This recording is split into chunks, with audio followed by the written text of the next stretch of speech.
পৃথিবীর সবচেয়ে বড় একটা জঙ্গির নাম বলুন, বলুন না, আপনি বলুন না। Osama bin Laden. বাবা, এটাই জানতাম।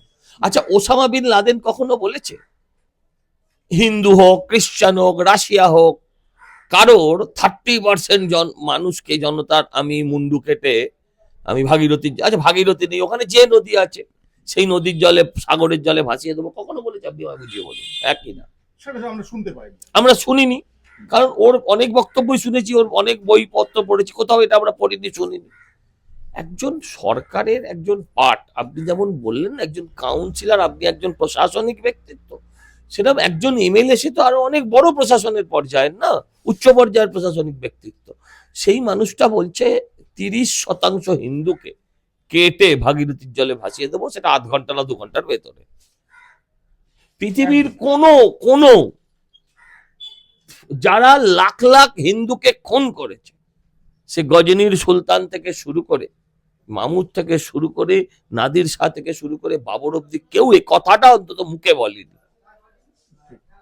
ইতিহাসে আমরা পড়ি, কোথাও পাবেন না। সে আপনি ঐতিহাসিকের ইতিহাস বলুন, মমতার ইতিহাস বলুন, কোন ইতিহাসে সেটা পাবেন না। কিন্তু একজন এমএলএ কথা বলছেন, একজন মন্ত্রী, তিনি বলছেন যে আমি, মানে তিনি দাওয়াতে ইসলামের ডাক দিচ্ছেন, যে সবাই ইসলামে এসে যাও। ঠিক আছে, ওটা একটা কোনো ধর্মগুরু দিল, মানা যায়। কিন্তু একজন মন্ত্রী বলছেন সবাই ইসলামে চলে এসো, আগামী দিন আমরা সংখ্যাগুরু হয়ে যাব, 33% থেকে 50%-এ পৌঁছে যাব। কিসের মাধ্যমে সংখ্যাগুরু হবে? সংখ্যাগুরু দুভাবে হতে পারে, এক অনুপ্রবেশ ঘটিয়ে হতে পারে, আর এক হচ্ছে ওই যে হুমায়ুন কবিরের ফর্মুলায় 30%-কে কেটে বাঁচিয়ে দিয়ে হতে পারে। আপনি বলুন এদের থেকে বড় জঙ্গি কারা? আমার একটা প্রশ্ন আছে সজলদা, যেখানে ফিরহাদ হাকিম বললেন যে এখানে কোনো জঙ্গি নেই, এটা কিন্তু ইন্টেলিজেন্সের পার্ট, পুলিশের পার্ট কিংবা প্রশাসনিক পার্ট, ইন্টেলিজেন্সের পার্ট, তিনি সেটা বললেন। সেটা কিন্তু যথেষ্ট চিন্তার বিষয়। না না, ইন্টেলিজেন্সের পার্ট মানে, ইন্টেলিজেন্সের পার্ট বলে কি উনি মমতা ব্যানার্জির দিকে আঙুল তুললেন? কারণ পুলিশের মন্ত্রীর নাম তো মুখ্যমন্ত্রী মমতা বন্দ্যোপাধ্যায়, পুলিশ মন্ত্রী তো মমতা বন্দ্যোপাধ্যায়, উনি কি মমতার দিকে আঙুল তুললেন? আমি জানতে চাই ইন্টেলিজেন্সের পার্ট মানে কি? ইন্টেলিজেন্সের মাথায় কে বসে আছে? মমতা ব্যানার্জি বসে আছে, তার মানে উনি নিশ্চয়ই মমতা ব্যানার্জির দিকে আঙুল তুললেন।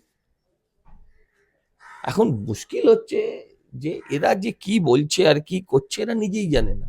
বাবা বাংলায় বলছে, মেয়ে সেটাতে শুনে বলছে বাবা উর্দুতে বলতে গিয়ে ভুল বলেছে, কিন্তু বলছিল বাবা বাংলায়।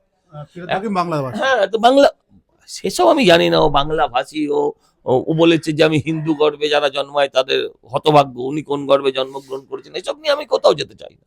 কিন্তু একজন মন্ত্রী, একজন